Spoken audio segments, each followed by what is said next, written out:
Hi all my dear friends, അസ്സലാമു അലൈക്കും.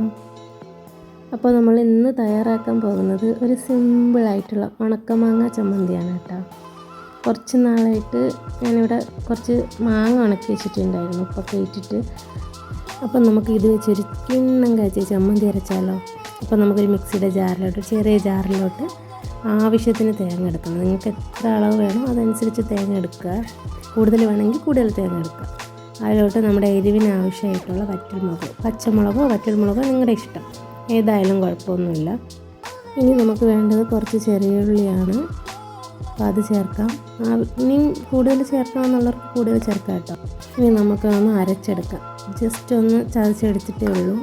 ഇനി ഇതിലോട്ടാണ് നമ്മുടെ ഉണക്കി വെച്ചിരിക്കുന്നത്. ഉപ്പൊക്കെ പിടിച്ച് നല്ല പഴകി ഇരിപ്പുണ്ട്. അപ്പോൾ ഒന്ന് കഴിച്ചൊക്കെ നോക്കിയിട്ടുണ്ട്. അപ്പോൾ അന്ന് കുറച്ച് മാങ്ങ, വേറെ ഒന്നും നമ്മളിതിൽ ചേർക്കുന്നില്ല, ഉപ്പോ പുളിയോ ഒന്നും ചേർക്കുന്നില്ല, കാരണം ഇതിൽ തന്നെ ഉപ്പും പുളിയൊക്കെ ഉണ്ട്. അപ്പോൾ അത് നമ്മൾ നന്നായിട്ട് പറയുമ്പോൾ തന്നെ വായിൽ വെള്ളം വരുന്നു. ഇതാ അടിപൊളിയായിട്ട് അരച്ച് ഉരുട്ടി എടുത്തിട്ടുണ്ട്. ഇനി നമുക്ക് കുറച്ച് ചോറും കൂട്ടി കഴിച്ച് നോക്കിയാലോ.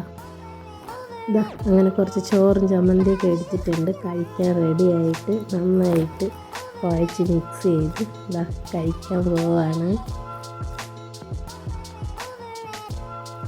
എൻ്റെ പൊന്ന് ഒരു രക്ഷയില്ല കേട്ടോ, മസ്റ്റ് ട്രൈ ആണ് കേട്ടോ, നല്ല ടേസ്റ്റ് ഉണ്ട്.